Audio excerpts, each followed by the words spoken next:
Na soko la hisa la Tanzania linaendelea kutumia teknolojia hasa katika kupanua upatikanaji wa huduma na uwekezaji kwa wananchi na kupitia mfumo wa hisa kiganjani ambao umebuniwa na DSE. Wawekezaji wanaweza kufuatilia taarifa za soko na kufanya pia baadhi ya miamala kwa kutumia tu simu ya mkononi. Utafahamu namna ambavyo imekuwa ikifanya kazi, lakini ni kwa vipi pia unaweza kutazama huko katika fursa hii ya kuwekeza. Na hapa tumemwalika Davis Kyando ambaye ni meneja wa kitengo cha TEHAMA kutoka DSE. Karibu sana Davis.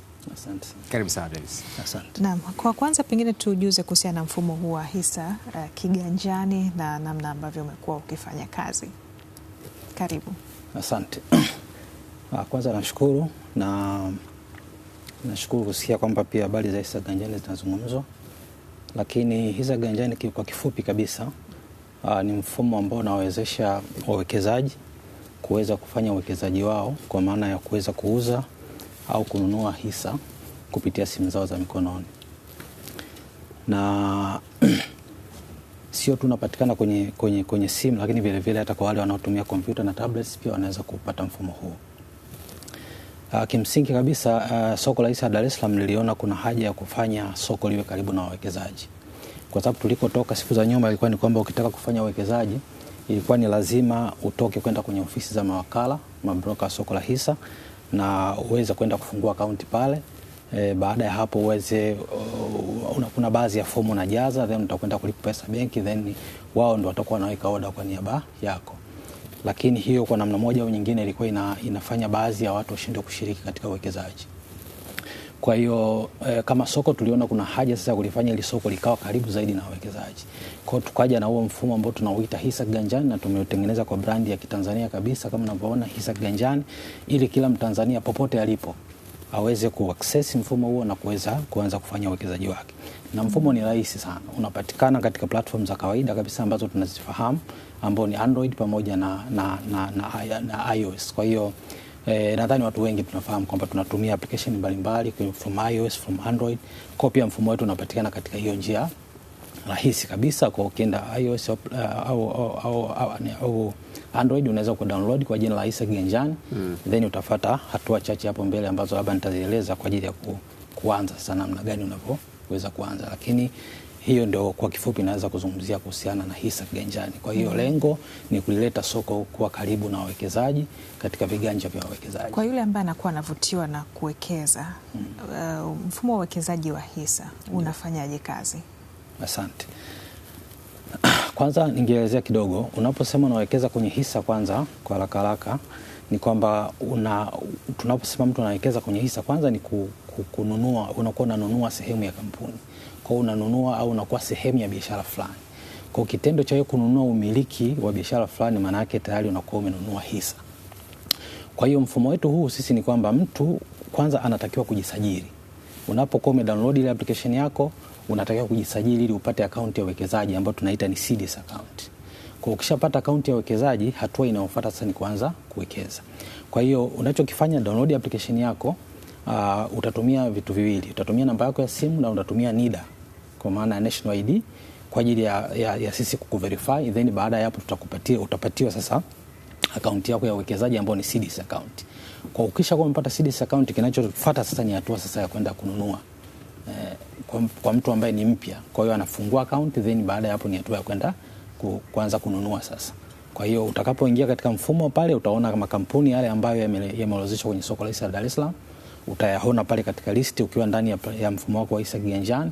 Kwa hiyo utaangalia kila mmoja imeandikwa iko pale pamoja na bei zake, na bei, yani kampuni zote zilizoorodheshwa ziko pale pamoja na bei ya kila moja. Kwa hiyo ni rahisi, kwa utachagua mimi nataka kufanya uwekezaji katika kampuni hii. Lakini pia ndugu mtangazaji, hapo ni wakumbushe watu pia kwamba swala la kwenda kuchagua kampuni gani ya kuwekeza, unatakiwa pia uwe unawekeza ukiwa na taarifa na ukiwa umepata ushauri. Kwa ni vizuri ukaenda kuwekeza kwenye kitu ambacho unakifahamu na unajua kwa nini unaenda kuwekeza. Na ndio maana mfumo wetu sisi uamini ecosystem ile ya soko la hisa, huwa tuna watu wanaitwa mabroka hapa, mawakala wa soko, ambao wanatusaidia sana pia kwenye kutoa elimu kwa hawa wawekezaji ambao pengine katika namna moja au nyingine hawaelewi mambo ya hisa au namna inavyofanya kazi. Kwa hiyo hata katika unapofanya yule usajili wako kuna mahali ambako lazima umchague wakala wa soko. Kwa utakapomchagua wakala wa soko, yule ndio atakuwa kama contact person wako na kuweza kumuuliza mambo mbalimbali kwamba bana, niwekeze wapi? Kwa nini niwekeze hapa? Kwa nini siwekeze hapa? Kwa hiyo atakuwa anakupa ushauri. Yes. Kwa miaka hivi karibuni tumeshuhudia ongezeko la watu kwenye uelewa wa uwekezaji, kiu na hamu pia ya kufanya uwekezaji huo. Ni kwa kiwango gani ongezeko hili kwenu mmekuwa mkilimudu? Asante. Ni kweli kama unavyosema, kumekuwa na awareness kubwa sana ambayo imekuwa ikifanyika miaka karibuni na wawekezaji wengi wamepata mwamko. Of course nikiangalia tulikotoka ilikuwa pengine kuna changamoto kubwa kuwafikia watu, pia kuwapa elimu, lakini kutokana na mabadiliko na urahisi wa teknolojia sasa watu wamekuwa wakifikika na kuelezeka kupitia teknolojia. Kwa hiyo ongezeko la watu limekuwa ni kubwa sana na wengi of course ni vijana ambao wamekuwa wakijihusisha sana na uwekezaji. Labda tu kwa faida ya msikilizaji kwamba hata ukiangalia watu wengi ambao wanapita katika digital platform zetu kwa ajili ya kuwekeza, asilimia 76 ni kati ya umri wa miaka 21 mpaka 40. Kwa hiyo unaweza kuona hapa ni wimbi kubwa la vijana ambao wanafanya uwekezaji, na tumeanza mpaka sasa hivi nadhani tuna watu ambao wanawekeza kwenye digital ni zaidi, ni kama around watu kama 200,000 ambao wanawekeza kwenye digital. Kwa sisi kama soko tuko na mifumo ambayo kwa kiasi fulani inafanya vizuri katika kuaccommodate ili kufanya uwekezaji ukawa ni rahisi zaidi. Kwa hiyo kutokana na hilo wimbi pia kutokana na wimbi pia kuongezeka, kwa sababu hao 200,000 bado ni wachache, kwa tutaendelea kuongezeka zaidi, lakini kama soko pia limekuwa likiendelea kufanya maboresho mbalimbali katika kuhakikisha kwamba namna watu watakavyozidi kuongezeka zaidi tutazidi kuaccommodate zaidi. Kwa hiyo niseme tu ni kwamba toka mfumo huu umeanza, Watanzania wengi kwa kweli wameweza kufaidika sana na faida za uwekezaji ambazo nadhani hatujazungumza. Faida gani ambazo watu wanazipata, kwa sababu hatununui tu hisa, tunanunua hisa ili tupate faida. Tutaangalia faida tukisha tuelewe kwanza mfumo wenyewe. Tunataja hapa madalali na wenyewe wanatumika kwenye mfumo wa hisa kiganjani. Yaani kweli, kwa sababu ukiangalia, tukitoa kwanza mambo ya hisa kiganjani pembeni, mfumo tule wa soko umeundwa kwa maana ya kwamba ya kuwa na madalali ndani yake, kwa maana ya kwamba unaanza na soko la hisa then unafuata madalali za wawekezaji. Na lengo la kuwa na madalali hapa kwanza ni kwa ajili ya kutoa elimu ya uwekezaji, lakini vile vile madalali wanatusaidia katika eneo labda ya kufanya settlement ya fedha. Watu wanapouza, settlement zile ya fedha inafanyika kupitia madalali. Na masoko yote duniani of course nadhani ni masoko machache, 2 au 3 duniani ambayo yana nafasi ya kutokuwa na dalali, lakini masoko mengi makubwa yanayofahamu duniani, New York Stock Exchange, London Stock Exchange na mengine mengi makubwa, bado tunahitaji kuwa na madalali katikati kwa ajili ya kutusaidia kuongeza ufanisi katika hilo eneo kati ya soko la hisa pamoja na wawekezaji. Kwa hata hapa kwenye hisa kiganjani na wenyewe pia wanatumika, wanaingiaje hapo sasa? Yes, okay, asante, ni swali zuri. Of course unapokuwa unajisajili kwenye hisa kiganjani, hatua ya kwanza nilivyosema, unaweka NIDA namba yako, unaweka na namba ya simu, utajibu maswali ya NIDA baada ya install ile application. Yes. Okay. Kwa hiyo utaweka namba yako ya NIDA, utaweka namba ya simu. NIDA watakuuliza maswali kukuverify wewe, lakini baadaye tutakutaka uongeze baadhi ya taarifa fulani za ziada. Kwa pale unapoongeza taarifa za ziada, tutakutaka pia uchague wakala. Kwa kutakuwa kuna listi ya mawakala ambao tuna mawakala karibu nadhani takriban 20 hivi. Bondo hao broker hao. Madalali wa soko la hisa of course kwa Kiswahili. Kwa hiyo utachagua mmoja wapo ambaye yeye ndio atakuwa contact person wako, ambaye kimsingi yeye ndio atakuwa na, unajua katika hali ya kawaida ni kwamba soko la hisa lilivyoundwa ni kwamba wawekezaji wanatakiwa wakutane na wakala, alafu wakala ndio wanakutana na soko la hisa. Kwa hiyo hata unapokuwa na issue zako na changamoto zako unazifikisha kwa wakala, na wakala ndio anazifikisha kwenye soko la hisa. Huo ndio mfumo wa soko ulivyo. Kwa hata unapopita kwenye hisa kiganjani bado lazima uchague wakala, kwa sababu ecosystem nzima toka mwanzo iko katika namna ya kuwa na wakala. Kwa hiyo lazima uchague wakala pia hata unapopita katika hisa kiganjani. Okay. Yes. Kwa ukishachagua wakala, hatua inayofuata? Ukishachagua wakala, hatua inayofuata ni wewe kupata sasa, maana tukizungumzia hii jane nzima kwamba nimeweka NIDA namba yangu, nimeweka namba ya simu, nimejibu maswali, nimechagua wakala, nimejaza taarifa zingine chache za ziada, baada ya kumaliza hapo nitapata CDS account ambayo ni ile account ya uwekezaji. Okay. Kwa sababu Kwa mfano unapofanya uwekezaji wowote, whether ni benki au ni sehemu nyingine yoyote, unaweka pesa benki au unakwenda kuwekeza sehemu nyingine, lazima utakuwa na ile akaunti ambayo inawakilisha ule uwekezaji wako. Kwa katika soko la hisa pia tuko na akaunti yetu ambayo inawakilisha uwekezaji wa mtu ambayo inaitwa CDS account. Kwa hiyo hatua ya kwanza baada ya kumaliza mchakato wote ni kupata CDS account. Okay. Kwa ukishaipata CDS account pia tutakupatia na zile taarifa zako ambazo utazitumia kuingia sasa katika application.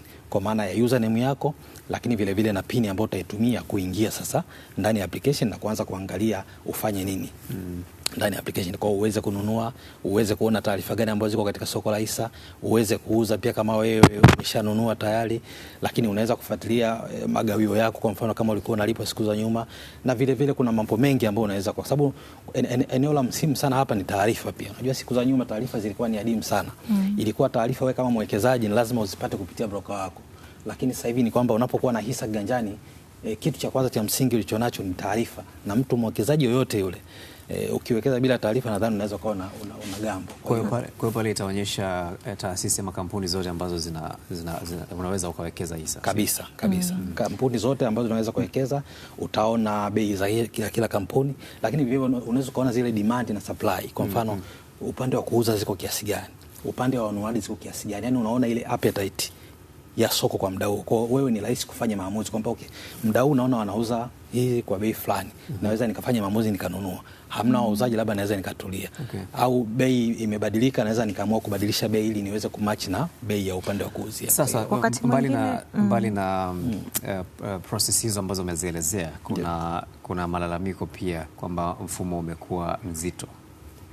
Hasa kutoka kwa watu wanaotumia mfumo kutokana na ushindani wa uhitaji wa manunuzi. Kwa nini mfumo unakuwa mzito? Asante. Nadhani kama tulivyozungumza mwanzo kwamba kumekuwa kuna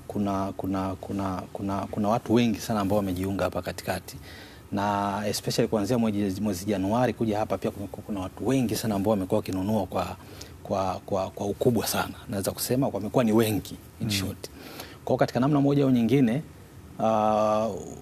huo uzito unaozungumza sijajua ni uzito kwa maana gani, lakini mtangazaji hapa anazungumza kuhusu ushindani. Kuna ushindani alafu kuna uzito. Mimi nimeuliza kuhusu uzito. Nafikiri tuanzie hapa. Yaani nini kinasababisha uzito kwenye kuingia na kutumia application? Na hapa tunapozungumzia uzito kwa maana ya nini, inakuwa slow labda au inakuaje au nini, kwa sababu system inapatikana, lakini vile vile pengine kwa namna moja au nyingine inawezekana ukawa kuna changamoto pia za kiufundi ambazo pengine inaweza isipatikane kwa wakati fulani, lakini tu huwa tuna communicate na kutoa taarifa kama kuna changamoto za kiufundi. Na swala la wingi wa watu ni wazi kabisa kwamba watu wamekuwa ni wengi sana na wamekuja kwa spidi kubwa, lakini pia vile soko la hisa pia limekuwa likiendelea kufanya maboresho ili kuweza kuaccommodate huo wingi wa watu. Kwa hiyo naamini siku zijazo, of course si nyingi sana, na tuna maboresho makubwa sana ambayo tunayafanya siku zinazokuja kwa ajili ya kuhakikisha kwamba haijalishi ni watu wangapi ambao wataconnect katika system, kwa hiyo wote wanaweza kupata hizo, wanaweza kuwa saved kwa wakati na bila kuwa na huo ucheleweshaji wa hapa na pale. Na wengine pia wanalalamika kwamba system inaweza ikawa inapatikana, anaingia vizuri, anafanya zile process, lakini pale kwenye kununua hisa anafanya ile process afu inakuwa pending. Okay, sawa. Sasa kwenye hilo eneo la pending kuna namna mbili. Maana kuna swala pia la uelewa. Kama nilivyosema pia kwamba ili wimbi kubwa pia la wawekezaji linakuja na watu wengi ambao wengine pengine wanakuwa hawajapata uelewa sana wa kutosha kwenye namna ambavyo pia soko la hisa linafanya kazi. Hilo ni eneo la muhimu, kwa sababu unapoweka order yako wakati muda ambao sio wa kazi, kumbuka soko la hisa la Dar es Salaam linafanya kazi kuanzia saa 4 asubuhi, saa 3 asubuhi mpaka saa 10 jioni. Hapo soko linakuwa limefungwa. Na siku gani? Siku Jumatatu mpaka Ijumaa.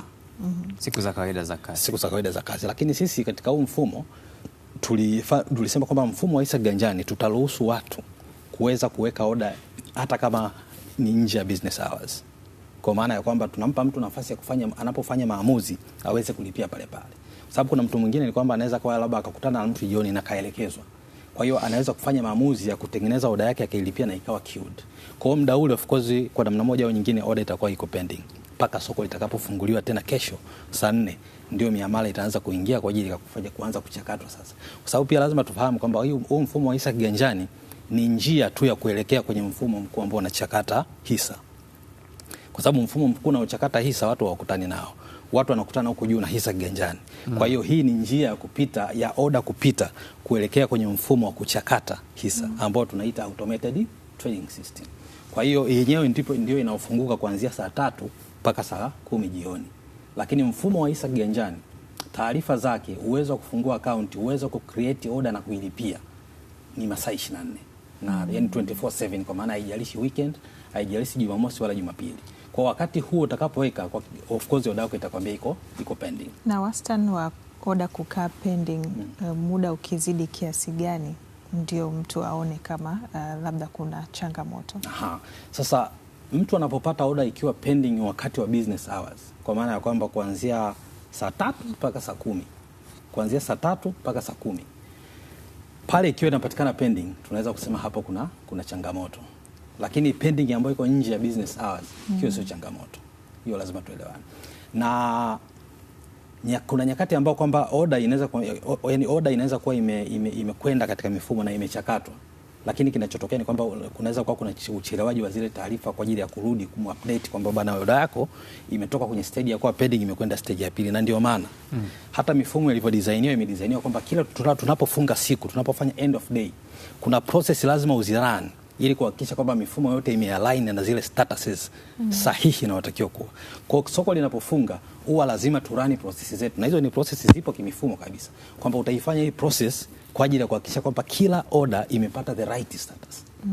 Kwa sasa inawezekana mtu anaweza kuiona order yake iko pending toka ameiweka, lakini baada ya soko kufunga kaiona status yake imebadilika na imekaa sawa kutokana na status sahihi ambayo inatakiwa kuwepo. Kwa hiyo ukiangalia katika hali ya kawaida, unajua katika mifumo inayoongea huwa ni mingi, na ndio maana pamoja na kwamba mifumo inayoongea kwa sababu huwa ni mingi, kuna huo utaratibu wa kufanya pia synchron. Ndio maana hata ukienda kwenye mabenki, unapofika mwisho wa siku lazima ifanyike end of day, sio? Lazima wafanye reconciliation. Hiyo ni mambo ya kawaida kabisa. Yeah. Kwa hata soko linapofunga lazima tufanye end of day, tuhakikisha kwamba tuna reconcile status ya miamala, kile anachokiona kwenye hisa ganjani na kile ambacho automated trading system imepokea. Kwa hiyo baada ya saa 10 pale, hata kama kuna mtu ambaye labda order yake ilikuwa inasema iko pending, baada ya saa 10 inaweza ikawa iko cleared, kwa sababu inafanyika end of day kwa ajili ya kureconcile miamala na kuhakikisha kwamba imekaa sawa. Kuna gharama zozote za ziada ambazo mwekezaji anapata pale ambapo anauza ama kununua hisa? Okay, asante. Na nadhani gharama zipo, na hizo ni tunaita transaction fees. Unapofanya uwekezaji kuna gharama ambazo unatakiwa uzilipie kama mwekezaji, either unanunua au unauza. Na gharama ziko very clear kwa sababu ziko kwenye rule book ya DC kwa mujibu naita kitabu kile ambacho kinatoa mwongozo wa namna ambavyo trading inafanyika. Na ni fees ambazo zimepitishwa, ni halali na zimepitishwa na mamlaka na ziko wazi, ziko kwenye rule book ya DC. Hata ukienda kwenye website ya DC kwa utaona pale utaikuta. Kwa hiyo gharama ya mwekezaji yote inatakiwa isizidi 2.4% ya ile value, 2.4% ya ile value ya ule uwekezaji wake. Kwa kama ni shilingi 100,000, kwa utaangalia 2.4% ya shilingi 1,000. Kwa hiyo ile ndio itakuwa ni fees ambazo hizo ni huko ndani inakuwa ni kuna breakdown kwa ajili ya wale wadau ambao wanahusika katika hiyo. Kuna broker hapo, kuna Dar es Salaam Stock Exchange wenyewe, lakini kuna Capital Market and Security Authority, wote wanakuwa wapo katika hiyo 2.4%. Of course na tunasema kwamba inatakiwa isizidi 2.4%. Yes. Mpaka sasa tuna wawekezaji kiasi gani ambao wanatumia DSE ama hata hii kupitia mtandao? Asante.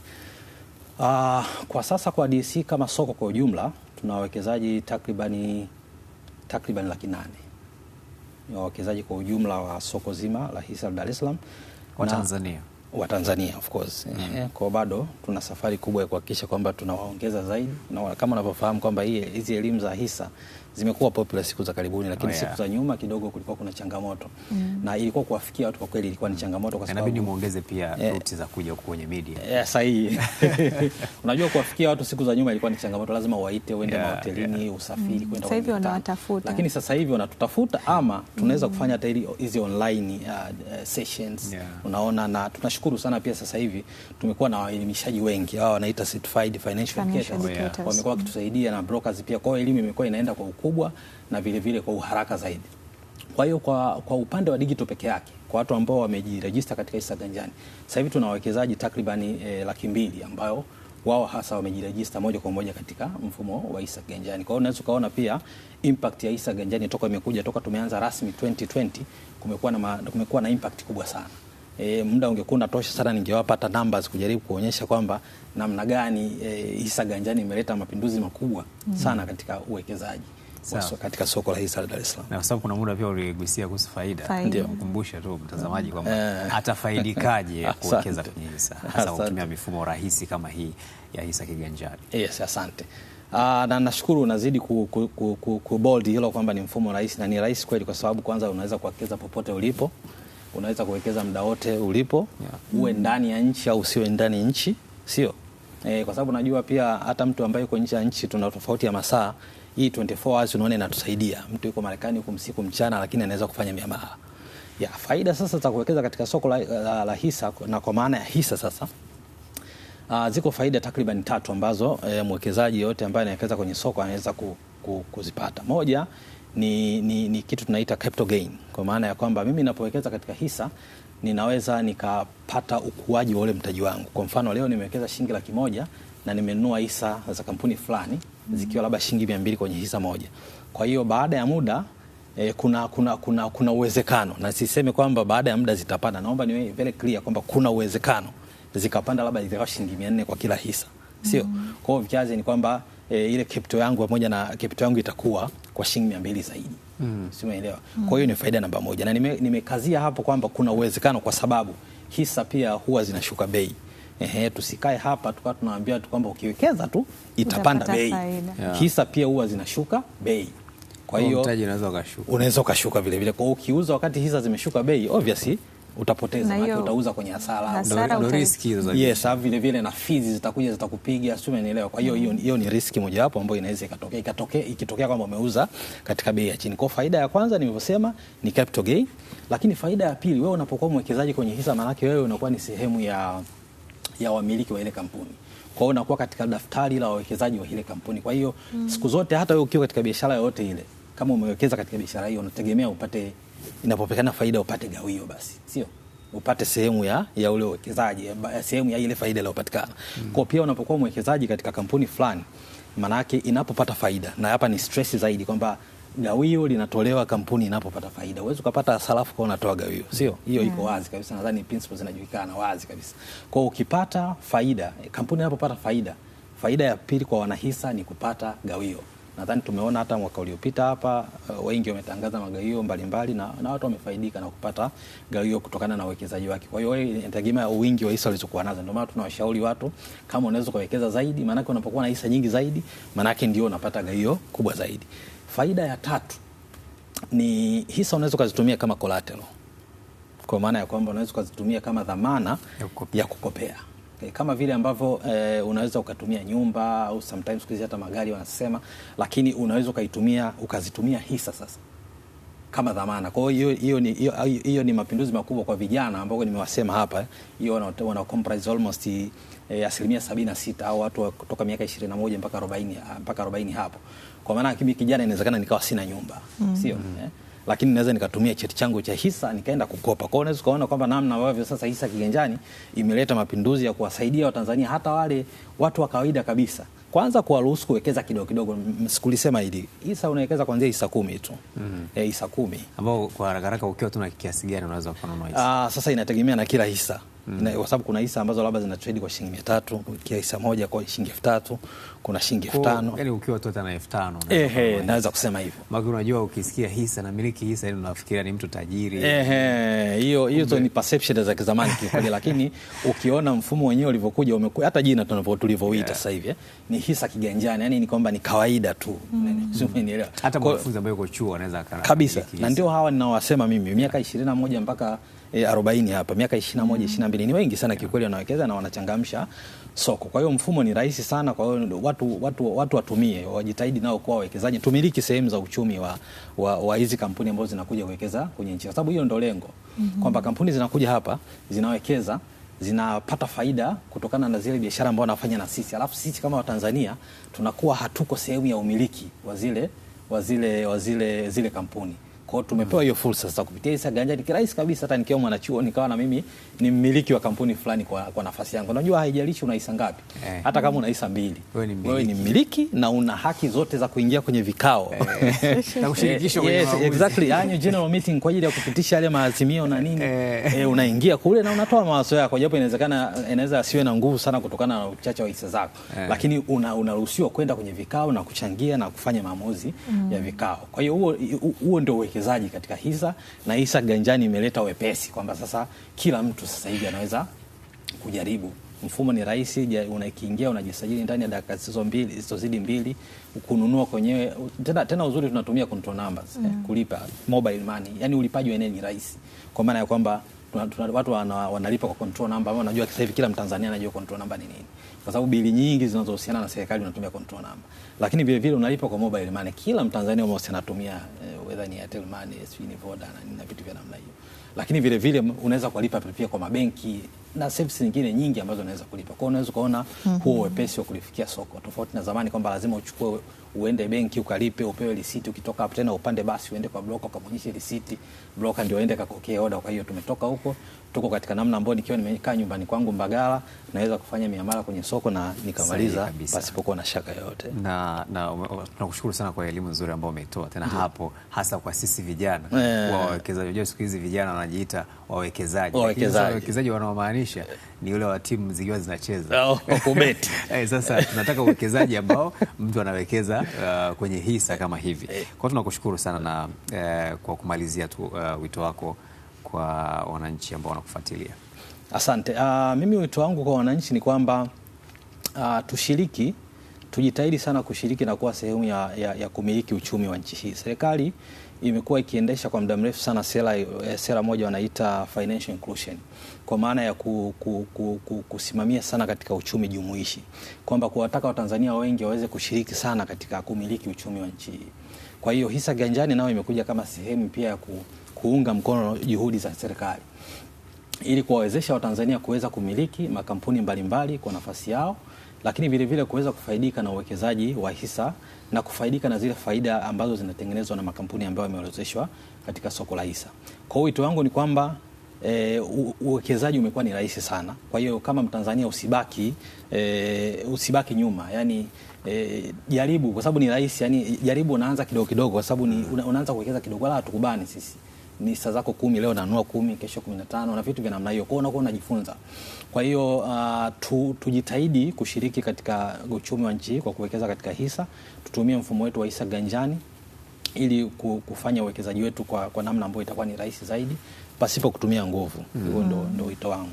Asante sana Davis. Tunakushukuru kwa elimu hiyo, na ndivyo ambavyo tunakamilisha tukizungumza hapa na Davis Kyando ambaye ni akitokea DSE ama Dar es Salaam Stock Exchange.